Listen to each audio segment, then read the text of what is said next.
خیبر پختونخوا کی اپوزیشن نے وزیر اعلیٰ کے لیے اپنا امیدوار لانے کا فیصلہ کر لیا۔ اپوزیشن کے پارلیمانی لیڈرز پر مشتمل اجلاس آج پشاور میں ہوگا، جس میں امیدوار نامزد کرنے پر مشاورت ہوگی۔ خیبر پختونخوا کی اپوزیشن نے وزیر اعلیٰ کے لیے اپنا امیدوار لانے کا فیصلہ کر لیا ہے۔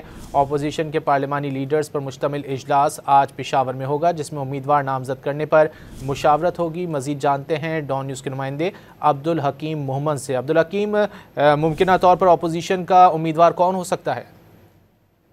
جی بالکل، اس وقت اپوزیشن لیڈر ڈاکٹر عباد اللہ کے گھر میں جو اپوزیشن جماعتیں ہیں ان کے پارلیمانی لیڈر کا اجلاس اب سے تھوڑی دیر بعد شروع ہونے والا ہے، اور جو خیبر پختونخوا میں وزیر اعلیٰ علی امین گنڈاپور نے استعفیٰ دیا ہے، تو نئے وزیر اعلیٰ کے لیے اپوزیشن اراکین اپنے امیدوار کی نامزدگی پر غور کریں گے۔ جبکہ اس حوالے سے ڈاکٹر عباد سے ہماری بات ہوئی تو ان کا یہ کہنا تھا کہ ضرور وہ اپنا امیدوار میدان میں لے کر آئیں گے اور وزیر اعلیٰ کے لیے نامزدگی پر مشاورت ہوگی۔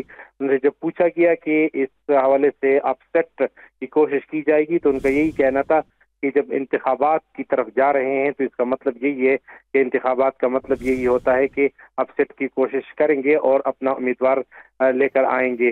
اب سے تھوڑی دیر میں اجلاس شروع ہوگا، جبکہ وزیر اعلیٰ علی امین گنڈاپور کا استعفیٰ گورنر خیبر پختونخوا کو بھجوا دیا گیا، اور جیسے ہی استعفیٰ منظور ہوگا تو اس کے بعد اسمبلی کا اجلاس بلایا جائے گا اور اس اجلاس میں نئے وزیر اعلیٰ کا انتخاب ہوگا۔ جی بہت شکریہ عبدالحکیم محمد ان تفصیلات کے لیے۔